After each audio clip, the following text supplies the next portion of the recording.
Deuxième numéro de décryptage de l'actualité politique à la République démocratique. Je suis de retour pour vous parler de 14 millions de dollars détournés au Kassai pour la construction des 100 écoles et des hôpitaux modernes, Bongo, Izali. Et c'est volatilisé. Qui est responsable de ça? Comme je vous ai dit dans le premier numéro de décryptage de l'actualité politique, je suis des retours dans le bac Nabino. Décryptage de l'actualité politique en 2022, c'est tolérance zéro. Tolérance zéro, le même esprit qui avait animé nos ancêtres, nos aïeux, les 4 janvier 1959. C'est le même esprit qui m'anime. En 2022, pour l'intérêt général de la RDC, ceux qui vont nous n'allons pas laisser les jouisseurs continuer à Bambongo à la République démocratique du Congo. Nous n'allons pas laisser le gens qui entouré Félix Tshisekedi va continuer à Kobomambo.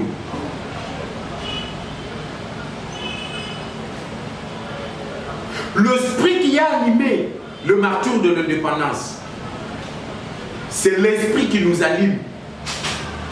Naoutiotal Sabino Makambu Nicolas Kazadiasani. Nicolas 5 millions de dollars va payer le pot de vin, va corrompre.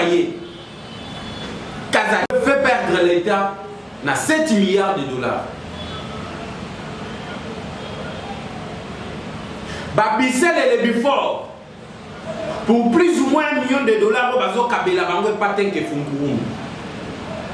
Ils veulent jouer ou bien influencer le président de la République. Moi, na batwa maman Marthe. Tant que baoye la ye au moni mokonzi mboka, ceux qui te sali boye, makambo kende bien. Ye pende kazana maîtrise à makambo na tia oui, c'est bon, makambo lobi on a. Et ça continue comme ça. Le pays est en train de perdre des milliards et des milliards. Licolo, ya bato bazali ko entourer Félix Tshisekedi. Licolo ya bato yo bazali ko sale la ba intérêt propre na bango. Licolo bato bazali ko vimisa mabumu na ba revenu ya mboka na biso. On a parlé de 57 millions de dollars à Caméré. Caméré arrêté, les lots libérés. Lobby accueilli. Lobby ou bien avant-hier, à Chicago. Or que Moutousoki Azali, la liberté provisoire, selon ordonnance EPC qui est liberté provisoire, il ne pouvait pas se déplacer, même pas se rapprocher des frontières. Le loi Azali Liban. Disons quand même la vérité, Félix Tshisekedi, jusqu'à quand tu dois attendre de remanier le gouvernement Sarah Lukonde? Jusqu'à quand tu dois attendre de Kolongola?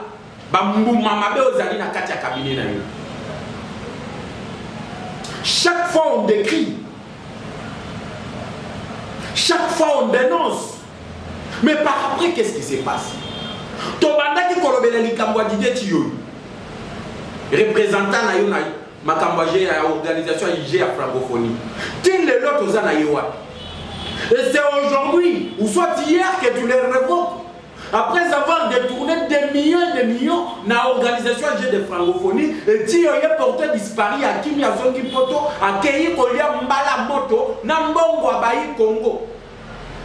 Ah, finalement, Félix, les gens commencent à m'écrire. Ils me disent que non, normalement, tu sais qu'il dit Azali complice dans le détournement, mais Azali Kosalema.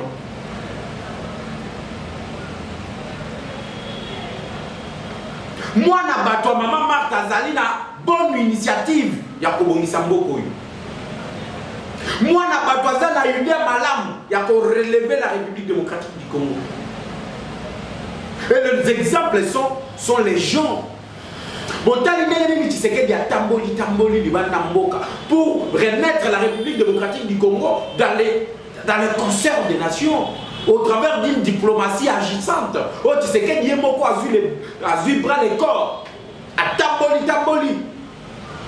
Mais c'est qu'il entoure, tu sais que des démons, les mauvais esprits.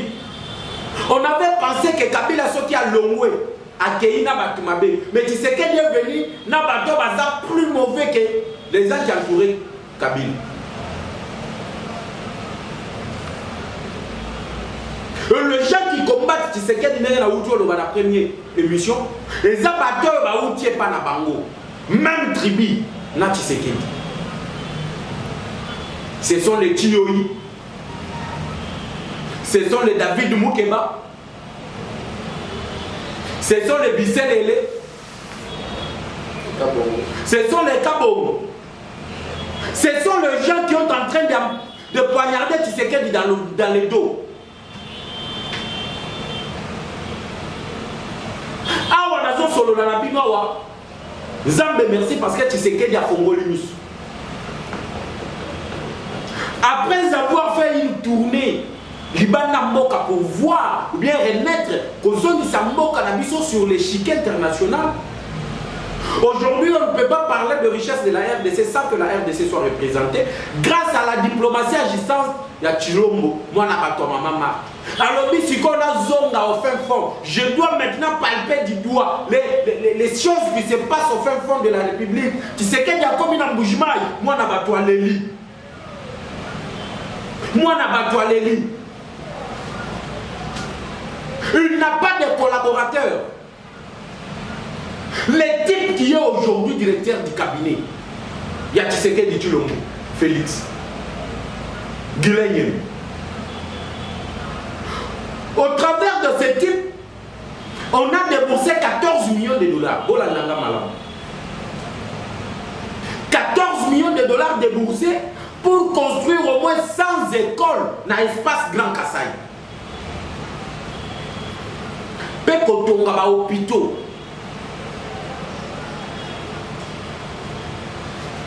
L'espace Grand Kassai.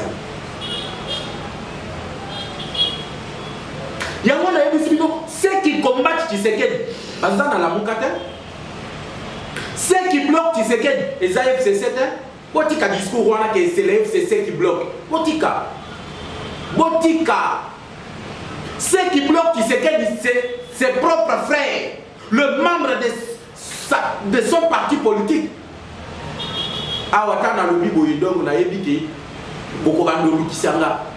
Mais c'est ça la vérité. Nalobi, esprit à Bamartir, il y a le 4 janvier 1959. Nakoloba. Ceux qui bloquent Tshisekedi, ce sont ses propres frères. C'est sa propre famille politique qui bloque Félix Tshisekedi. C'est le frère de sa tribu qui bloque Tshisekedi. C'est le FCC. Aujourd'hui, il n'y a pas FCC. Babimisi 14 millions de dollars. Papesi Guilaine. Bokende Kotonga ba école na Grand Kassai. Sans école moderne na Grand Kassai. Quand Tshisekedi arrive en Bushmaï, il se rend compte que ba réhabilité ba tongité. Nazolo ba bien, ba réhabilité que 3 écoles, ba tongi école à mon côté sur 100. À ta école moko ba tongité. Mais ils ont réhabilité les anciennes écoles qui existaient. Ba tie yango kaka ma couleur. Ba butsomi ba tol ba tie. Na ba moi ba ya mi ba le misat. Et les 14 millions de dollars dilapidés. Bissika et Keyi Ezate. Mais qui avait touché cet argent? Guilaine. Directeur à cabinet. Il y a Félix. Et quand Félix arrive au pouvoir, arrive en mouvement et plutôt, Alignard a palpé du doigt. Sans école les Awapi. Tu sais qu'il y a Tamboli mouvement à Moni sans école. École à Tamoko Ezate. Des choses graves. Moïse Biaguilène Yambozolo Bakelo, Nambujima et Sakasima, ils ont coûté 25 dollars. Même à ta qui Sakasima, ils ont coûté 25 dollars. Beta 14 millions divisé par 25, on retrouve le nombre de sacs à ciment, et par nombre de sacs à ciment, on a écoqué même 30, même 50 écoles. Mais batongité, réhabilité, il veut vous faire croire que 14 millions de dollars, Somika ciment, il y a Kotia, Oyotobenga Kasokinini, et Babaki ciment couleur, et les 14 millions de dollars sont portés d'Israël.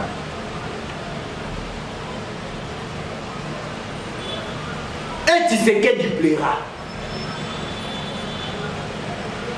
Tshisekedi plaira. Il se rend compte le lot que Bachoya Salake Zamabe. La faute incombe également à Tshisekedi parce qu'il y a Moutouanoma Batouana. Il a fait confiance à ses amis. Il a fait confiance à Bato Yakola na Bango na Poto.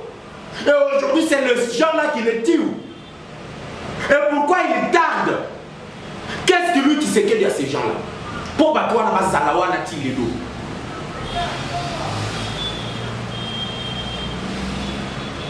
Les lobes a conseillé Netiba Marcelé Bilomba. L'homme qui a protégé le 2G des FPI, le l'homme qui a zaté le FPI, a zaté. Mais lui reste là. Mais c'est lui. Parce que dans le mouvement de projet, tu le là. L'argent qui a été débloqué, 8 millions de dollars, va réhabiliter Banzela. Porté disparu.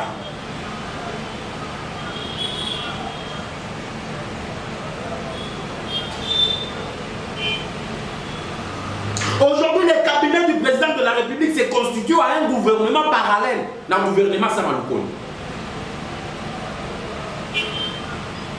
Au lieu que l'argent sorte dans le trésor public, ministre, l'argent sort. Et donc, il y a un conseiller.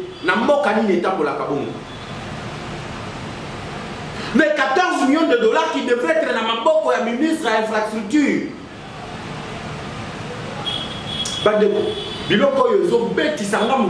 C'est que nous avons combattu avec Etienne Tshisekedi au Moulumba. Il y a un régime, il y a IDPS et les Kissindel.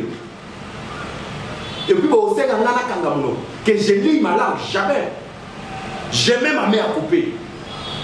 Jamais na côté à la kimia. Na ma bilo que je suis allé à pouvoir à Tshisekedi. Et vous savez quoi? Batouana va constituer un gouvernement parallèle. Vous avez le directeur des cabinets à chef de l'État à cause de 14 millions pour que le Tonga école n'endengeline. Il a quelle responsabilité? L'heure est dévoile devant qui? Alors que nous avons le ministre de l'infrastructure qui est là. Mais c'est même si c'est Gisaro, si c'est qui? Mais là, c'est lui qui devait s'occuper de la construction des écoles. Mais pourquoi avoir pris 14 millions au lieu qu'il y ait un gouvernement, que ça passe par le gouvernement? Les autres cas, côté, il y a directeur cabinet à Tshisekedi qui détourne l'argent disant que non, Namboujmaï, ça quasiment, ça coûte 25 $. Mais vous êtes le gouvernement. Mais vous êtes le parti au pouvoir.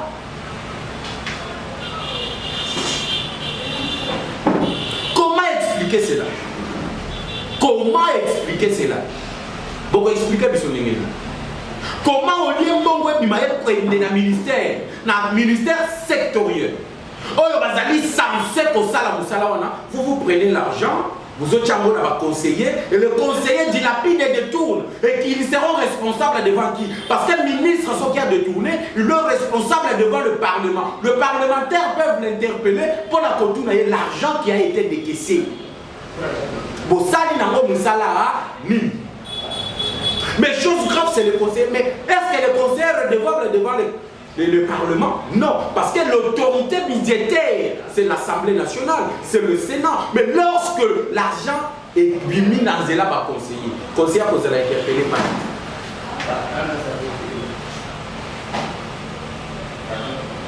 et l'autorité hiérarchique qui a conseillé, ou soit un directeur de cabinet, c'est Félix Tshisekedi. Mais Félix lui-même ne les sanctionne pas depuis qu'il est là au Sangaï. À part Tio, au Longola, la fonction pour la Macambogie à francophonie. Qui autre conseiller nous a sanctionné? Depuis qu'on dénonce ces histoires, et aujourd'hui, il y a quoi palper de ses propres doigts. À côté de Moujimaï, au Tali à l'Oué, Moujimaï 9h. Pour comme à cabine dans la boutou. Même moi, on projet, tu les le balier. Et les conseillers, comme on pense à Batouké, non. Les hommes à chef coutumier à cabine dans Batoubaboumi, c'est Félix Tshisekedi. Non, c'est parce que les Zéla et Zala qui sont impraticables. Nous avons vu les images. On a vu les images, comment Tshisekedi dit tout cas, ils ont Coca-Cola à Potopoto.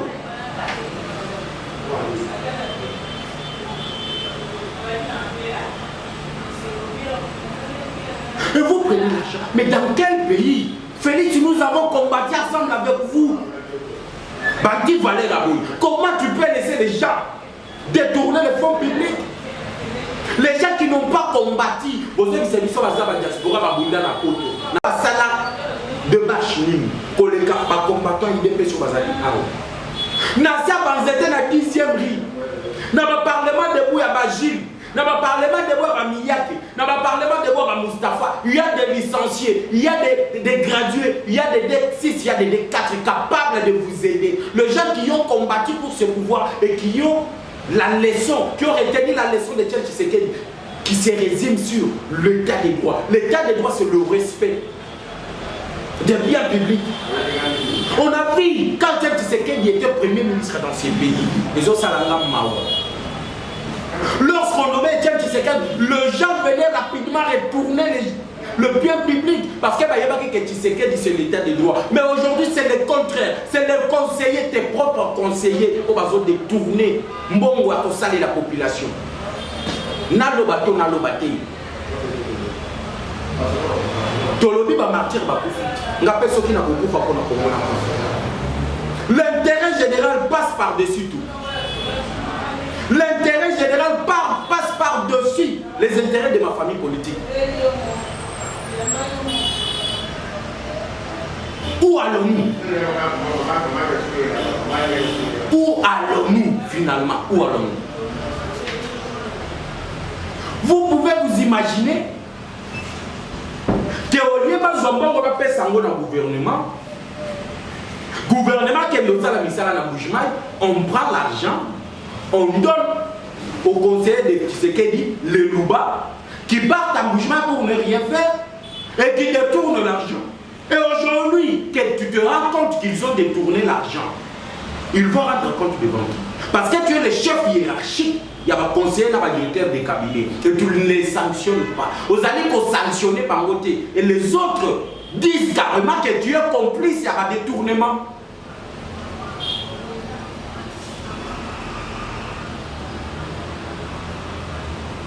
Vous avez la volonté manifeste au lac ici en haut. Mais les gens qui t'entourent ne t'aident pas. Mais qu'est-ce que tu attends pour la Colombo là-bas?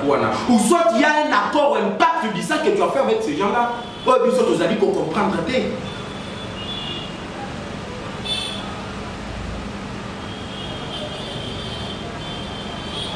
Le projet qui les jeunes à Kassai, c'est rien. Depuis que tu es président de la République, tu as décaissé des millions et des millions de dollars pour l'espace Kassai. Yomoko Zalaki na Kassai, et là on y moni bango basali. Yango moni bis na bango na mujima ba beleli bango bilvi na chulu. Mais qu'est-ce que tu attends? Il y a l'un de vos conseillers, on va comme Kobunda public. Après avoir livré na miliki à pouvoir, bah comme il faut qu'on bête à Yimbo. Dictature, c'est dictature. Le nom Ferdinand Camber est en prison parce qu'il y a Ouzoki Saki Moutou. Même si Moutou a plaignant à retirer plainte naïe. Mais le nom Ferdinand Camber est en prison. N'est-ce pas? Mais pourquoi vider Chimanga? Et ton conseiller en matière d'énergie, dit le Lobazo tambola librement. Or, quel état de droit? C'est un état plutôt qui respecte les tests normatifs. Notre test normatif, c'est la Constitution. Il y a d'autres lois qui doivent être respectées. Le cause de blessure volontaire, c'est une infraction. Est-ce que nous avons des magistrats dignes de ce nom? On va interpeller Batouane.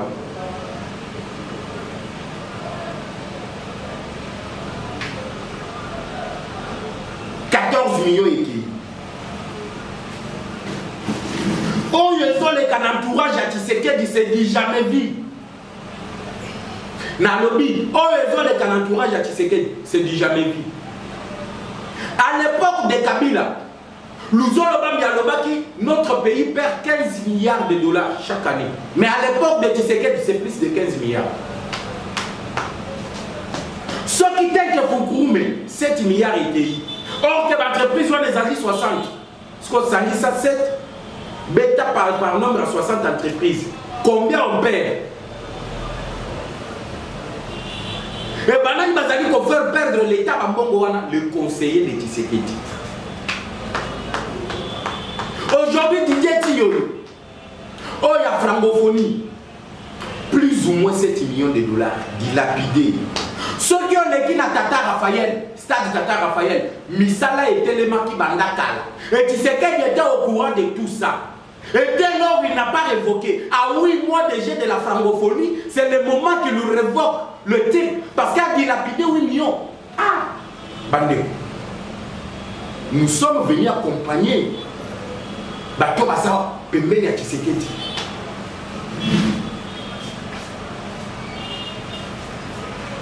Et il se volatilise comme ça. Et après, vous allez comprendre que Moutouata Mokota qu'on a interpellé et qu'on est Katakaboui. Collège des camaraderies. Collège des camarades. Les démons. Le mauvais esprit. Kabila était le mal nécessaire de ce pays à son époque. Et aujourd'hui, le mal nécessaire d'un régime à Tshisekedi, c'est son entourage.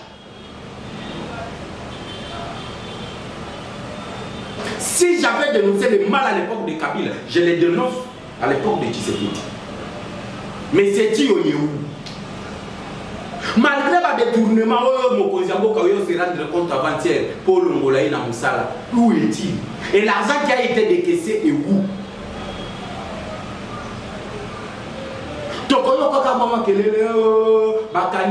Après 2-3 mois, liberté provisoire. Liberté provisoire, Chicago et Tikamé. Et après, l'argent qui a été dilapidé, Bazoki s'y a monté.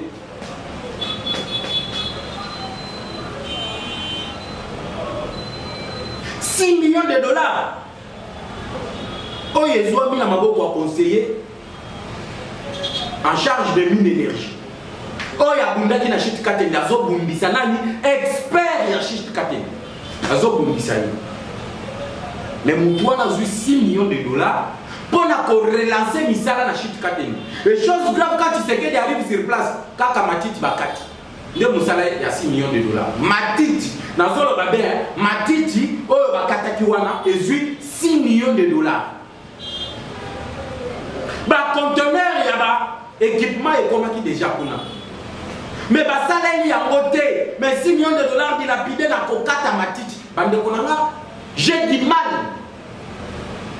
Et ces gens-là marchent librement. Bah, Kotambola, librement dans Boka Tshisekedi.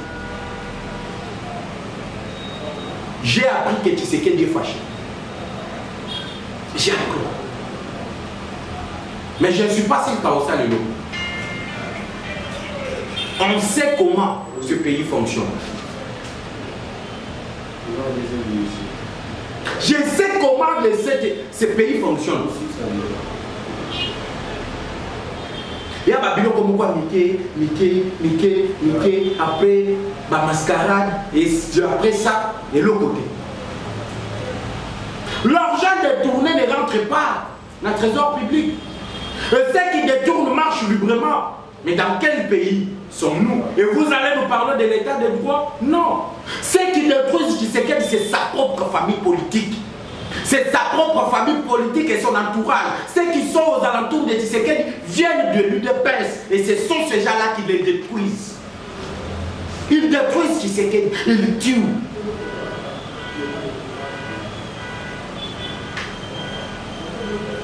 Aujourd'hui, les gens ne voient pas. On condamne le Premier ministre. Est-ce que l'argent passe par le gouvernement ou soit ça passe par tes conseillers? Le gens les plus influents à côté qui a Tshisekedi, les Bifort, les Jean-Claude Kabou, les Nicolas Kazadi.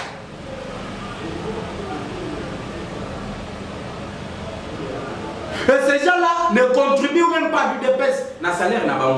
J'ai eu des informations. Je suis bien informé. Ces ministres et ces conseillers nommés, ils créent leur propre structure pour tuer encore l'UDPS. Le démon.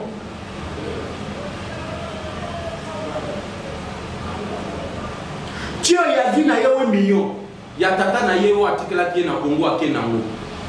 Oh, il y a énergie. Oh, on a 6 millions.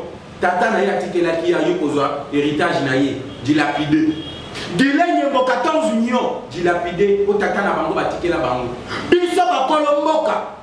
Est-ce Est-ce que vous avez vu les écoles au Kassai? Vous avez vu les écoles au Kassai?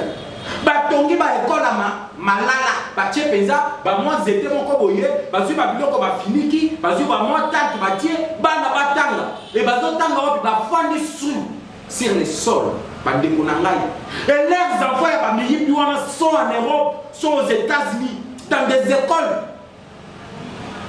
ya cher ba zo tanga na université à Miné. Mais nous sommes dilapidés et après nous allons les chanter derrière eux. Quel peuple êtes-vous? Botombo Kabatouana. Vous savez, le droit de manifester est garanti par la Constitution. Trop c'est trop, le droit de manifester est garanti par la Constitution. Donc on dit que la bango est sous temps. Vous détournez 14 millions. Oyo bana na Kassai il fallait qu'il batame. 14 millions ya ba maman bazobota na basage femme na banda kuna bango. Tourne. Quel moté mamabé. Quel moté mamabé. Ici maintenant monsieur le président. Qu'attendez-vous? Parce que là, ils ont les là. Na il n'est pas ces alabons motés. Jacques-Même Chaban a détourné Kambongo à carte à Zalaka sous secrétaire général. Oui, mais histoire, il y a eu deux pèses. La malversation financière, tout la Kambote. Mais ça se passe dans ton cabinet. Na baton le bazar va plus proche na yo. Mais pourquoi tu ne te débarrasses pas d'eux? Pourquoi? La question reste pendante. Et la faute va t'incomber en 2023. Baolobate que non, Guilain Nembo Moutouaïbaki. Baolobate que non, Nicolas Kazadi Moutouaïbaki. Baolobate que non, c'est Jean-Claude Kabongo qui a volé. Baolobate que non, c'est Didier Thioy qui a volé. Baolobate que c'est Marcelin Bilabissabou qui a volé. On ne dira pas que c'est Moukeba qui a volé. On dira que c'est Tshisekedi qui a échoué. Et c'est ce que nous refusons pour faute de tomber dans l'IDPS. Et ça, la Sony, il y a patriarche Nabiso et Dieu qui sait que c'est ce que nous refusons. Voilà pourquoi nous avons revêtu l'esprit du 4 janvier 1959 pour venir dénoncer. Tolobi Bango Bazama Kassia Kokangisa Batoma Kangisa Biso Basibisa Biso. Ceux qui m'a Kangisi le rose, d'autres naîtront derrière nous. Peu aussi ça Biso. Ça ne s'explique pas. Ça ne s'explique pas. Dans son propre fief, Bozo Salaye Boui. Et bon, ceux qui bâtissent des bilans dans le territoire, dans la province, Bozo Salaye Boui. Aujourd'hui, on nous parle du développement des 145 territoires. Ceux qui n'ont pas Mikel Bimia ou Atoyo qui est l'autre côté. 100 jours et l'autre côté. Chilejeu et l'autre côté. 0 trou et l'autre côté. Kaka développement à 145 territoires. N'est opposé la construction. Il y a un bon cannabis en 2022. N'a pas voleur net ba David Moukeba. N'a pas voleur net ba Bisselele. N'a pas voleur net ba Guilhem Yembo. N'a pas voleur net ba Nicolas Kazadi. Ces gens-là, tant qu'ils existeront là, Moko et Kotongamate, je mets ma main à couper. De voleurs, les démons. Kabila était le diable. Et ces petits démons, ce sont les Nicolas Kazadi. Et les autres. Les restes de ces conseillers, il y a la police à Tshisekedi. Ceux qui ont dit à Kinshasa, au bandi tourné à Bandundu, Nabatoyo Batikali Kakawana, là vous avez consacré votre échec. Là vous avez consacré votre échec. Et pour vous prouver à Congomani que yo zali complice à Makambo yote, Longola Batouana. Na l'obédience, Congolais tout a commis le bâtisseur de complice n'a pas détournement. Mais posons qui ça imagine à yo, au même ça imagine à yo te, Longola Batouana, au basa pimbini na yo, Longola Bango. Ceux qui ont Longola Bango te pour la Congolais yo plus amoyi. Parce que zo yo caractère, n'a pas beaucoup posé la carte na ndaku, na yebi que non muto il y a des preuves. Yo moko tu au mona mona Kassai et pas na yo. 14 millions et demi, à réhabiliter 4 écoles. Mbongo wana il dilapidé. Si on prévenu nous sur les causes. À cabine dans les ici parce que non Mbongo et bima qui n'a projet chez les yeux. Mais Moussa les sans limité. Mais prévenu nous sur les causes. Prévenu nous allons causer la pona au longo la batouane. Au landi population. Et ça la mbujima et yebisio bato ba miyibi. Au kekana ba miyibi. Ok Kabinda bamiyibi, ok Chikapa bamiyibi, batelemi siti na cortège na yo na nzela. Pendant que yo que non, bateau baza aux alentours na yo bamiyibi. Maintenant qu'est-ce que tu attends? Quelle preuve encore attends-tu? Bah émission na Chikapa que même la gratuité de l'enseignement n'existe pas. Qu'est-ce que tu attends pour agir? Qu'est-ce que tu attends pour agir? Trop c'est trop. Trop c'est trop.